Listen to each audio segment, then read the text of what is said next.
Good afternoon, everybody. My name is Pranav, a legal intern at Lexis and Company, and a student of Krishna Jayanti College of Law. And today, I will be talking about about the decision pronounced by the Madhya Pradesh High Court regarding the court proceedings via virtual platform. No two opinions about right to access court. Madhya Pradesh High Court to provide courts VC web links and allows four journalists plea. While hearing a writ plea filed by four journalists seeking media access to court proceedings, the Madhya Pradesh High Court today orally observed that the High Court administration has finally decided to give what the journalists had wanted.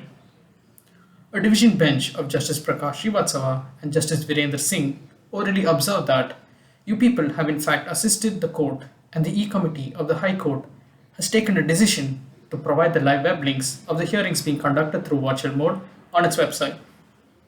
However, the court did add that reporting of court proceedings should continue to be accurate and responsible. Justice Prakash Srivatsava observed, the judgment of the Supreme Court in the Swapnil Tripathi case has to be given full effect to, and the High Court is bound by it. However, this subject is there are certain exceptions. There are certain exceptions to this subject which have been mentioned in the opposite judgment, namely maintaining of privacy of proceedings in appropriate cases wherever required. It may be noted that legal journalists Nupur Taplial, Sparsh Upadhyay, Arif Uddin Ahmed, and Rahul Dubey had moved a petition challenging the MP video conferencing and audiovisual electronic linkage rules 2020 to the extent they preclude third parties from accessing the virtual court proceedings and cause difficulty to media persons in real-time reporting on a public forum for all the citizens. The High Court administration submission was that the Registrar General of the High Court had yesterday filed an affidavit stating that the E Committee has decided to provide joining links on its website for media to access the proceedings publicly for any matter being heard in the High Court through video conferencing. The High Court administration has also informed the judicial side that the rules pertaining to the live streaming and access to proceedings are being framed, and therefore the said serves the purpose of the petition for the time being. Yesterday, the Madhya Pradesh High Court administration had submitted by way of an affidavit that they have decided that it will start providing the web links on its website so the same could be accessed and the court proceedings would be viewed and currently being held. Today, when the matter was being taken up, the petitioners were represented by senior advocate Mr. Nidhish Gupta, assisted by Mr. Manu Maheshwari.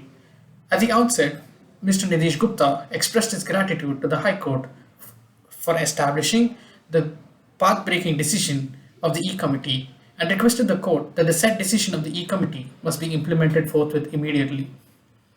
Mr. Gupta further requested the High Court to implement the decision of the E Committee for all the courtrooms of the High Court without any exception. The division bench observed that the said request shall be taken on record and be appropriately considered whilst passing the final order, allowing the petition. Here are some of the advantages of live streaming which have been laid down in the Swapnil Tripathi case. Number 1. The technology of live streaming enables immediacy as it makes each hearing public within seconds of its occurrence. It further allows viewers to have virtual access to courtroom proceedings as they unfold. Second, it will effectuate the public's right to know about court proceedings. It will enable those affected by the decisions of the court to observe the manner in which judicial decisions are made. It will help bring the work of the judiciary to the lives of the citizens. Thirdly, it will reduce the public's reliance on second-hand narratives to obtain information about important judgments of the court and the course of judicial hearings. The public will have access to first-hand information through live proceedings and will be able to form reasoned and educated opinions about the functioning of courts. This will help reduce in misinformation and misunderstanding about the judicial process. It will also serve as an educational purpose. Law students will be able to observe and learn the interactions between the bar and the bench.